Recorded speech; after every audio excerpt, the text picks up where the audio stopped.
వచ్చేది కాబట్టి వాళ్ళ డబ్బులు ఇస్తే వాళ్ళు వచ్చేసారు ఏంటి నచ్చలేదు ఇవ్వలేదనుకో చెప్తారు ఇంకా అప్పుడు చెప్పేది అంటే 7 నెలల పాలన ఎలా అనిపించింది? ఛార్జీలు పెరిగాయి, కరెంట్ ఛార్జీలు అంటున్నారు ఒక పక్క. వాళ్ళే చెప్తున్నారుగా పెద్ద నాయకులు దిగ్గుబడి నాయకులు చెప్తున్నారుగా ఆ పేపర్ని వాళ్ళే చూసుకుంటారు మమ్మల్ని అడగక్కర్లేదు వాళ్ళు అడగాలి. ప్రభుత్వాలు వచ్చాక కొన్ని పథకాలు ఇస్తామన్నారు, అవి ఏమో డబ్బులు లేవంటున్నారు. ఇప్పుడు ఏం చేద్దాం మరి? అంతేగా అప్పుడు తెచ్చి అప్పుడు పోలేదా రాజ్యాన్ని కడతారని చెప్పి అన్నారు కదా కడతారు డబ్బులు ఫుల్ చేసి కడతారు. నెల 15 నుంచి కూటమి ప్రభుత్వ నాయకులు జనంలోకి వచ్చి 7 నెలలు ఏం చేశాము ఇంకేం చేయబోతున్నామో చెప్తారంట. సమంజసమేనా? అది అడగాలి వాళ్ళు నచ్చిన వాడు ఏం చెప్తారంటే బాగానే ఉందని చెప్తారు, నచ్చిన వాడు బాగాలేదంట. జగన్మోహన్ రెడ్డి గారు అన్నారు నేను 4 పథకాలన్నీ ఇచ్చామండి ఈ పాటికి, మరి ఇప్పుడు పాప అవి కూడా లేవు జనాలకి, మనమేమో అప్పుల పాలు అయిపోయాము అంటున్నారు. ఇక్కడ చూస్తేనేమో మరి పాప వాళ్ళు వెయిట్ చేస్తారు పథకాల కోసం అంటున్నారు ఆయన. ఆయన చెప్పేది వర్షం పేరు జన వర్షం పేరుగా ఉంది. ఎందుకంటే ఒకప్పుడు తీసుకోలేదు, ఒకప్పుడు జనం తీసుకున్నారు, ఆయన చేయలేదు, తీసుకోలేకపోతున్నారు. ప్రభుత్వ రంగ సంస్థల్లో ఏమో ప్రైవేటీలు ఇన్వాల్వ్ చేస్తే వాళ్ళ పత్రం ఎక్కువ అయిపోతుంది, అప్పుల పాలు అయిపోతాం అంటున్నారు వాళ్ళు. మరి ఎంతవరకు ఇన్వాల్వ్ చేయొచ్చు అంటారు? అంటే విశాఖ ఉక్కుల ప్రైవేటీకరణ అది ఏమైందంటే అసలు ఆ ప్రైవేటీకరణ మంచి చేయాలి అని చెప్పి సెంట్రల్ గవర్నమెంట్ చెప్పింది. వాళ్ళే ప్రైవేటీకరణ చేస్తున్నారు, మీరు చేయాలో చెప్పలేదు. ప్రభుత్వంలో పేదవాడి మధ్యతరగతి బిలో మధ్యతరగతుల పరిస్థితి ఏంటి? బియ్యం కదా పుచ్చుకొని బియ్యం అయ్యో ఉంటారు మరి. ఆ బియ్యం పట్టుకున్నారు కాకినాడలో, హడావుడి చేశారు 4 రోజులు ఇచ్చింది వాడు అమ్ముకున్నాడు ఏంటి తిన్నవాడు అది ఆ బియ్యం అన్ని అన్ని కలుపుకుంటున్నారు. ఆ బియ్యం కొంతమంది పేదవాళ్ళు అది కలుపుకుంటున్నారు. ఏంటి ఒక్కొక్కడు ఏం చేశారంటే మొత్తం అమ్మేసుకున్నాడు కాబట్టి చుట్టూ పట్టుకున్నాడు. ఏంటి ఇంకెన్ని చుట్టూ ఉన్నాయో మరి రాబోయే కాలం అమరావతి పోలవరం అవుతాయా? ఏమన్నా ఇవన్నీ మన కట్టేవాళ్ళు దమ్ముండాలా, ఆ మాటలు అన్నవాళ్ళు దమ్ముండాలా. కేంద్రం ఏమైనా సహాయం చేసిద్ది అంటారు? చెయ్యాలా ఆయన అప్పుడు మట్టి ఇచ్చారు ఆయన, ఇప్పుడు ఏమిస్తాడు తెలియదు. నాయకులు జనంలోకి వచ్చి ఇప్పుడు వరకు ఏం చేసాం 7 నెలలు అంటున్నారు, రెండోది ఇంకా విషయాలు చెప్పి కొంత సమయం అడుగుతాం అంటున్నారు. అలాంటి రాజకీయం చేసుకోవచ్చు కానీ మీకు ఎలా ఉంది నిత్యావసర సరుకుల ధరలు కానీ కరెంట్ ఛార్జీలు కానీ? నేను జెండా అడుగుతున్నాడు పిల్లలు ఓటుకొని పోయింది. అదే నాకు ఎప్పుడు చెప్పినా నేను అదే చెప్తాను. ఏ అంశంలో? పిల్లల్ని ఎక్కిపెట్టేశారు చదువులు కానీ ఏళ్ళు కానీ వాళ్ళు కానీ ప్రతి ఓడుకున్నది ప్రతి ఓడు తండ్రి చదివించకపోతే పిల్లలు చదువుకున్నారు అదే కావాలి మాకు. తండ్రి అంత తట్టుకొచ్చి ఏం చేసి ఎవడో పిల్లలు చదువుకున్నారంటే రేపు పొద్దున్న భవిష్యత్తు కాలానికి అదే కావాలి. కుటుంబ ప్రభుత్వాలు ఏమంటున్నాయంటే మేము వస్తాము ఏం చేసాము చెప్తాము, కొంచెం సమయం అడుగుతాం. అవును ఇప్పుడు వరకు ఏం చేసి బాగా అన్నకెళ్ళలు పెట్టారు, 5 రూపాయలు అమ్ముతున్న పేదలు ఏదో 12 రోజులు లేకపోయినా 100 రూపాయలు అంటే అయ్యేది కాదు. డబ్బులు వచ్చినా సరే ఆ రోజులని ఈ పథకాలు ఆ పథకాలు అని మంచిగా చేశారు. జగన్ చెడ చేసి నేను చెప్పను, ఎందుకంటే ఆ ప్రభుత్వం చేశాడు కానీ సక్సెస్ కాలేపాడు. ఇప్పుడు ఆయన సీఎం 5 ఏళ్ళు చేశారు, సీఎం పదవి మామూలు కాదు. ఇప్పుడు ఈ టీడీపీ వచ్చిందంటే ఏదో చంద్రబాబు కొంచెం చేయలేకపోతే వెనకబడ్డాడు కానీ జగన్ కేసు గెలిపించారు. రాజశేఖర రెడ్డి మంచి చేశారు. ఎవరు ఏ నాయకుడు 70 సంవత్సరాలు పడుతుంది, అందరు నాయకులు చేస్తూనే ఉన్నారు.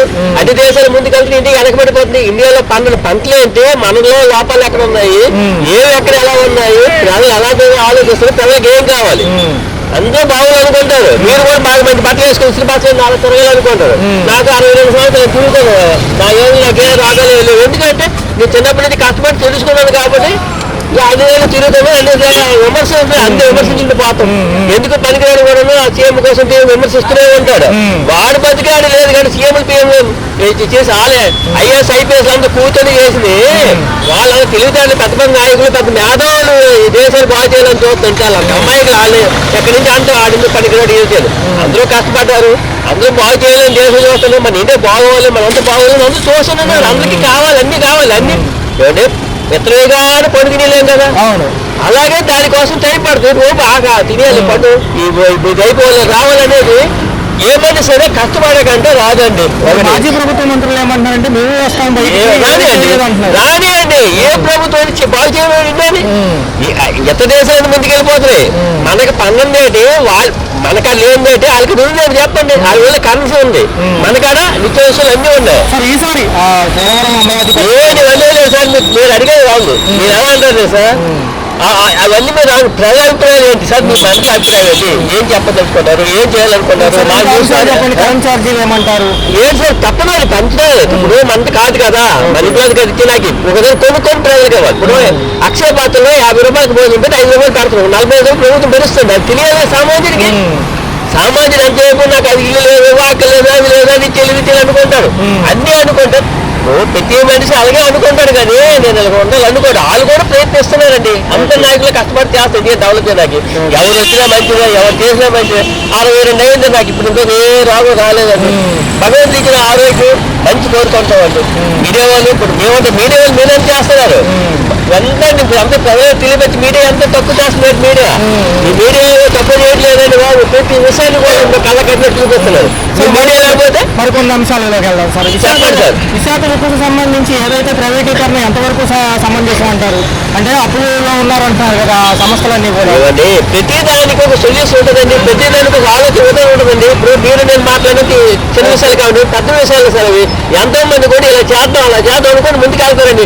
ఎక్కడో చిన్న పొరపాటు అప్పు లేకుండా తప్పు లేకుండా జీవితాలు లేవండి. ఇలాగే నాయకులు అనేవాళ్ళు ప్రతిదీ కరెక్ట్ చేయాలి, అందరికీ నచ్చిన ఎవరు ఏ నాయకులు చేయలేరండి. ఒక్కొక్క అభిప్రాయం ఉంటుంది. మీకు ఫేవర్ చేయాలంటారు, నేను చేయగలుగుతాను, ఇంకోటి నాకు నచ్చదు. ఏంటంటే ఆయన చేస్తే అందరూ చేయలేక.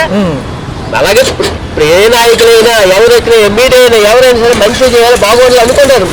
మీ శాశక్తి నేను మీకు కావచ్చు, మీ జాబ్ పక్కట్లా నీతిని ఏమో చేయాలా, ప్రతి న్యూస్ అందేవాలా, అది అంతా తెలియాలని మీరు రాత్రి పోలు కష్టపడి చేస్తున్నారు. అక్కడికి వెళ్ళేసరికి అది జరగవచ్చు, జరగబోతుంది. మీ ప్రయత్నం చేస్తారు. మా ప్రయత్నం కూడా అంటే అందరూ బాగోవాలని కోరుకుంటారు. తర్వాత చూసుకుంటే ఈ 6 నెలల పాలన ఎలా అనిపించింది? కొత్త ప్రభుత్వాలు జనంలోకి వచ్చి మేము ఏం చేసామో చెప్తామంటున్నారు. ఒక కరెంట్ ఛార్జీలు కూడా ఇబ్బంది పెడుతున్నాయి అంటున్నారు జనాలు. ఎలా అనిపిస్తుంది? పర్లేదంటారా? సమానంగానే ఉన్నాయా? జనమే చెప్తే అదేనండి. నేను కూడా నేను జనాల్లో నేను ఒకరిని కదా. ఓకే. ఏ ప్రభుత్వం వచ్చినా కానీ ఆ రేటు తగ్గడం అనేది ఉండదు. It is confirm sir. ఒక పక్క స్మార్ట్ మీటర్లు ఏమో పైలట్ ప్రాజెక్ట్ కింద చూస్తున్నారు. అవి వస్తే మరి ఇబ్బంది అంటారా? మళ్ళీ రీఛార్జ్ అంటే అది వస్తే ఇబ్బంది ఉండదు. ఎందుకంటే మన భయంతో డబ్బులు కట్టేస్తాం, మనకి కరెంట్ వస్తుంది. మనం ఎప్పుడైనా టీవీలాగే బాగుంటుంది అది. సార్ మరి ఏంటి సార్, రోడ్ల వ్యవస్థలో కూడా టోల్ గేట్లు వస్తున్నాయి, గ్రామీణ స్థాయి రోడ్లకి సార్ అంటున్నారు. డెవలప్మెంట్ మంచిదేనండి. డెవలప్మెంట్ మంచిది. కాకపోతే ఏంటంటే ఆ రోడ్డు పక్కన ఉండే ఏదో చిన్న చిన్న వ్యాపారస్తులకు కానీ వాళ్ళకి ఎవరికైతే ఇబ్బంది కలిగిస్తున్నారని భావిస్తున్నారో గవర్నమెంట్ వారికి ఏదన్నా. సార్ ఆర్సీ సీనియర్గా ఉచితాలు ఎంతవరకు ఇవ్వచ్చు అంటారు మీరు? ఉచితాల నాన్న ముసలికి ఇవ్వచ్చు, స్టూడెంట్స్కి ఇవ్వచ్చు. ఓకే. ఇక అంతే నాకు తెలుసు. అంటే సంక్షేమంలో పెద్దపేటగా గత ప్రభుత్వాలు మీరు లాస్ అయ్యాయని ఈ ప్రభుత్వాలు అంటారు. బడ్జెట్ లోట్లకి వెళ్ళడం కారణం అదే అంటున్నారు. ఇప్పుడేమో సంక్షేమం 40% ఇస్తాము, అభివృద్ధికి ఎక్కువ శాతం అంటున్నారు. మంచిదే. అభివృద్ధి చేస్తే ఉద్యోగాలు వస్తాయిగా. మాజీ ప్రభుత్వాలు ఇప్పుడున్న ప్రభుత్వ నాయకులు 15 నుంచి జనంలోకి వస్తారంట. 13, 27 తర్వాత జనవరి 3 ఏమో మాజీ ప్రభుత్వం. అంటే సంక్షేమం చేయకూడదని కాదండి, అభివృద్ధి కూడా రెండు కళ్ళ చూసుకోవాలి గవర్నమెంట్ వారు. అంతే. Okay sir. కదా ఎలా అనిపిస్తుంది? కొత్తగా కూటమి ప్రభుత్వాలు కూడా బయటకు వచ్చి ఇప్పుడు వరకు ఏం చేసామో చెప్తాను. ఇప్పటివరకు ఏమి లేదు సార్. ఆ ఇల్లు ఇచ్చారు, అవి పోయినాయినా. ఆ ఇల్లు గురించి ఏం లేదు. ఇంకేం చెప్తారో మనకి తెలియదు. ఒక పక్క చూసుకున్నట్లయితే వాలంటీర్లు కూడా లేరు ఈసారి. లేదు, ఏదో ఇంటికి వస్తున్నారు, ఇస్తున్నారు, అన్ని బాగానే ఉన్నాయి. ప్రస్తుతానికి అది పర్వాలా. ఆ ఇల్లు సంగతి ఏం చెప్పట్లేదు ఆయన. ఏం చెప్పు 1500 అన్నారు, లేడీస్కి అది లేదు. పోస్ట్ ఆఫీస్ లో ఖాతాలు ఓపెన్ చేసామంటున్నారు, అవి కూడా ఏం లేదు. ఏం లేదు. ఎక్కడ పోస్ట్ ఆఫీస్ ఖాతా 200 ఖాతా వచ్చిన 4 రోజుల్లోనే 7000 వేసాడు. ఓకే. అది ప్రమాణంగా అయిపోయింది జనానికి. ఏమండి అమరావతిలో అవుతాయి అంటారు. రైతులు కొంచెం ఈ వృధాగా పోయే జలాలతో మళ్ళీ సృష్టించవచ్చు అంటారు సంపద. ఇంకా ఎన్ని సంవత్సరాలు పడుతుందో తెలియదు. అప్పుడు రాజోడో రెడ్డోడో తెలియదు, ఎన్ని ప్రభుత్వాలు మారితే తెలియదు. చూస్తే కాలక్రమేణా మరి బడుగు బలహీన వర్గాలు ఏమైపోతాయి, ఈ పేదవాళ్ళకి పనులు ఎలా అంటారు? అవన్నీ మామూలే. పేదవాళ్ళకి కష్టపడింది అడిగి పోవాలి. ఈయన ఏం చేస్తాడో తెలియదు. అంటే మన పైన మోడీ గారు ఎంతసేపటికి ప్రైవేట్ రంగాన్ని ప్రోత్సహిస్తూ ప్రభుత్వ రంగాన్ని నిర్వీర్యం చేస్తున్నారు. చేస్తున్నాడు ఆయన ఎలా చేస్తున్నాడు, ఈయన ఎలా చేస్తున్నాడు. మరి మనకేమో 14,00,000 కోట్లు అప్పు ఉందన్నారు వీళ్ళు వచ్చే ముందు. 10,000 ఉందంటున్నారు వీళ్ళు. 10,000 ఆమెనే 600 కోట్లు అప్పు చేయాలి. అవును అవును. ఎక్కిన 20 రోజులు 30 రోజులైనా 600 కోట్లు అప్పు చేయాలి. మరి ఆ చేసేవాడు 7,000 ఇచ్చారు అందరికి. అవి ఎక్కడి నుంచి చేస్తారు? మరి ఈయన పవన్ కళ్యాణ్ గారి పరిస్థితి ఏంటి, ఉప ముఖ్యమంత్రి? ఆయన పరిస్థితి ఆయనంతా అవుతాయి. ఏదో కాసేపడావిడారంటారు. వస్తున్నా చేయగలరా ఆయన, చేయగలరా అసలు ఏమన్నా పని? చెప్పలేమండి. ఈ సంవత్సరం దాటితే కానీ ఏం చెప్పండి. 1925 రావాలి, 2025 రావాలంటే అప్పుడు ఆయన ఏంటి అనేది తెలుసు. ఇదైతే కొత్త ఛానల్ లాగా ఉంది.